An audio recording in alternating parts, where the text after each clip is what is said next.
শিল্প, সাহিত্য, কবিতা সবখানেই আকাশ যেন এক চিরন্তন প্রেরণা। আমাদের সবার মনেই তো আকাশের একটা ছবি আঁকা, তাই না? কখনো সেটা বিশাল, কখনো রঙিন, আবার কখনো হয়তো একদম নিস্তব্ধ।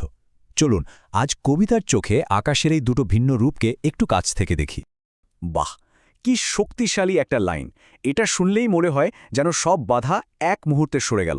আকাশ এখানে হয়ে উঠেছে অসীম সম্ভাবনার এক প্রতীক, যেখানে কোনো সীমানা নেই, আছে শুধু মুক্তি আর মুক্তি। তো এই যে বিশাল খোলা ময়দানের কথা বলা হলো, এটাকে যদি একটা ক্যানভাসের মতো করে ভাবা যায়, তাহলে সেই ক্যানভাসে কি কি আঁকা আছে? প্রথম কবিতাটা আমাদের ঠিক সেই ছবিটাই দেখাচ্ছে। ভাবুন তো একবার, আকাশটা যেন নীল সাগর থেকে উঠে আসে একটা জীবন্ত দৃশ্য। তাতে কখনো ভেসে বেড়াচ্ছে নরম মেঘের ভেলা, আবার পরক্ষণেই হয়তো ঝোড়ো বাতাস এসে তার শক্তি দেখাচ্ছে। মানে এটা কিন্তু কোনো স্থির ছবি নয়, বরং বলা যায় প্রকৃতির এক চলমান নাটক। কিন্তু আকাশের রং কি সবসময় একই রকম থাকে? না, থাকে না।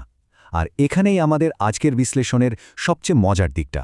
দুটো কবিতা আমাদের আকাশের দুটো সম্পূর্ণ ভিন্ন রঙের প্যালেট উপহার দেয়। এই স্লাইডটা দেখুন, দুটো জগৎ যেন পাশাপাশি চলে এসেছে। একদিকে আছে প্রাণের আকাশ, ভোরের সেই সোনার আভা, দুপুরের গনগনে রোদ, সন্ধ্যার সিঁদুরে রং, আর রাতের নরম চাঁদের হাসি। পুরোটাই যেন জীবন আর উষ্ণতায় ভরপুর।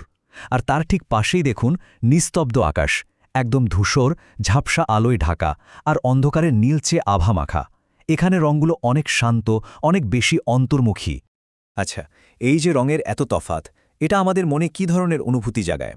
কারণ আকাশের বর্ণনা তো শুধু একটা দৃশ্য নয়, এটা আসলে আমাদের ভেতরের অনুভূতিরই একটা প্রতিচ্ছবি। যখন আকাশটা ওই সোনালি আর সিঁদুরের রঙে সেজে ওঠে, তখন ঠিক এই অনুভূতিটাই তো হয়। মনটা জুড়িয়ে যায়, এক অদ্ভুত মায়ায় জড়িয়ে পড়ে চারপাশ। এটা হলো আনন্দ, শান্তি আর অফুরন্ত এক আশার অনুভূতি। আর অন্যদিকে আকাশটা যখনই ধূসর আর ঝাপসা হয়ে আসে, মুহূর্তের মধ্যে ভেতরের আবহাওয়াটাও কেমন বদলে যায়। সেই আকাশটা তখন একাকিত্বের সঙ্গী হয়ে ওঠে, মনটা নিজের গভীরে ডুব দেয়, আর পুরনো স্মৃতিরা সব শব্দের রূপ নিয়ে বেরিয়ে আসে, ঠিক যেমনটাই লাইনগুলোতে বলা হয়েছে। চলুন এবার অনুভূতির স্তর পেরিয়ে আরেকটু গভীরে যাই। এই দুটো আকাশ আসলে কিসের প্রতীক? এদের রূপক অর্থটা ঠিক কি? প্রথম কবিতায় আকাশ হল চূড়ান্ত স্বাধীনতার প্রতীক। এটা এমন এক খোলা ময়দান যেখানে কোনো সীমানা নেই, যেখানে পাখিরা মনের আনন্দে গান গায় আর পাহাড়েরা কান পেতে সেই গান শোনে। এটা আসলে বাইরের পৃথিবীর সাথে একাত্ম হওয়া আর অসীম সম্ভাবনার এক দারুণ প্রতীক। আর এর ঠিক উল্টো দিকে দ্বিতীয় কবিতার আকাশটা হল নিজের ভেতরের দিকে যাত্রার প্রতীক। এটা একটা নিস্তব্ধ জায়গা, যেখানে বসে মহাবিশ্বের গান শোনা যায়। মানে এটা বাইরের স্বাধীনতার বদলে আত্ম আবিষ্কার আর গভীর চিন্তার একটা জগৎ তৈরি করে দেয়। তাহলে আমাদের সামনে এখন দুটো আকাশ, একটাতে মুক্তি, অন্যটাতে নিস্তব্ধতা।